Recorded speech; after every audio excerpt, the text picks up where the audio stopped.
Bonjour à toutes et à tous, bienvenue pour cette nouvelle édition régionale. L'actualité du jour en images en 8 minutes avec vos prévisions météo et en ce début de semaine, pas vraiment d'amélioration. Les perturbations s'enchaînent et apportent de nouveau des nuages et des averses aujourd'hui, parfois quelques éclaircies, mais enfin l'ambiance générale reste fraîche. 16 degrés à Lille en ce lundi, 15 degrés sur le littoral. Les prévisions météo complètes juste après ce journal. Dans cette édition, d'abord, lundi de Pentecôte, une journée fériée, pas pour tout le monde, entre journée normale et long week-end selon les entreprises. Ce n'est pas le même programme, mais pourquoi et comment? Les explications avec Lucille Berthe-Constant en plateau. En ce lundi de Pentecôte, si certains profitent d'un long week-end de juin, d'autres travaillent. Et pourtant, il s'agit bien d'un jour férié. Alors avant de devenir une journée de solidarité, il s'agissait d'une fête chrétienne célébrant l'effusion du Saint-Esprit, la descente du Saint-Esprit sur les apôtres, célébrée 50 jours après Pâques. Dans la religion juive, c'est aussi le jour où Moïse a reçu les 10 commandements. Dans certains pays, le lendemain de la Pentecôte est férié, et c'était le cas en France jusqu'en 2004. Mais alors la canicule de 2003 et les 20 000 morts vont tout changer. Le gouvernement Raffarin décrète alors une journée de solidarité envers les personnes âgées. Cette journée devient non chômée et les salariés travaillent à titre gratuit. Les employeurs doivent alors verser 0,3% de la masse salariale à l'État. En 2008, les règles s'assouplissent. Le principe d'une journée travaillée non rémunérée reste, mais les entreprises sont libres d'en fixer la date. Plusieurs possibilités alors. Les entreprises peuvent faire travailler les salariés un autre jour férié chômé, sauf le 1er mai.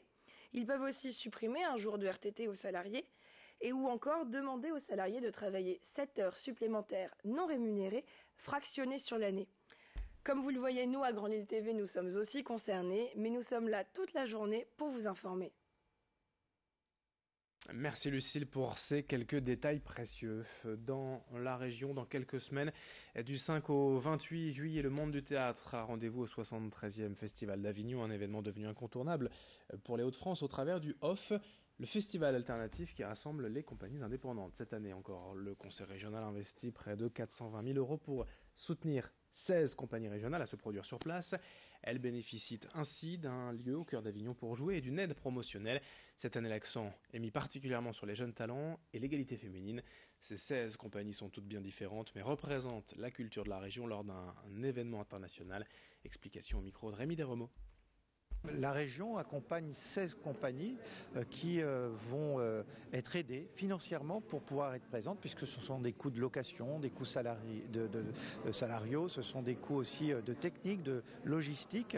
Et donc nous avons un budget de 420 000 euros qui permet d'accompagner soit par des subventions directement vers les compagnies, c'est l'essentiel de l'utilisation de ce budget, mais aussi pour pouvoir accompagner l'ensemble de l'opération par des actions de communication et de présence de la région sur Avignon pendant ces 3 semaines du festival.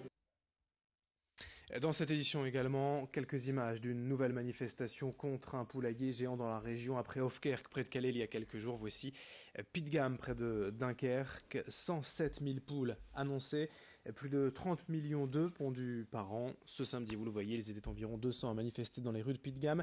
Des riverains bien sûr, mais aussi des militants écologistes contre ce projet de poulailler industriel. Le permis de construire a été déposé, validé en 2017, mais un recours a été déposé aussi au tribunal administratif de Lille. Écoutez le sentiment d'une habitante de Pietgam ce samedi au micro de Louis Caillé. On mobilise de plus en plus les gens. Les gens ne veulent plus de ces poulaillers industriels. Alors pourquoi faire? Pour partir à l'export? Pas vraiment. Nous, on sait qu'on aura 3,5 tonnes de fientes par jour, on aura 10 à 15 tonnes d'ammoniac, on aura 12 tonnes de poussière, on aura certainement des problèmes de bactéries qui vont muter, on aura des problèmes d'odeur, et ça, personne n'en prend compte. On nous dira tout le temps, mais tout ça, c'est dans les normes. Eh ben non, c'est pas dans les normes. On est en colère parce qu'on ne peut pas l'admettre.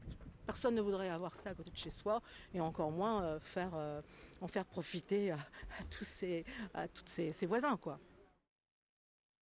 Avec la semaine de l'artisanat, les initiatives se sont multipliées ces derniers jours pour mettre en avant les artisans et leur métier. Dernier exemple en image, le préfet de région Michel Lalande, devenu boulanger le temps d'une après-midi, vendredi à Lille. Chaque année, la Chambre des métiers de l'artisanat organise ses rendez-vous entre personnalités politiques, élus et chefs d'entreprise afin de partager une expérience, permettre un échange direct entre décideurs et acteurs. L'occasion d'échanger aussi sur la passion du métier, la passion du pain et les difficultés de la filière, la pénurie de main-d'œuvre. Écoutez ainsi cet artisan au micro d'Idil Gunay.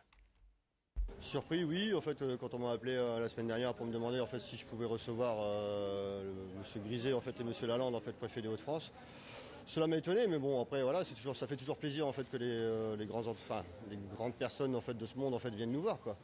Donc les gens et la discussion se passe très bien. Donc c'est une difficulté en fait au niveau du personnel qui est pas facile à trouver.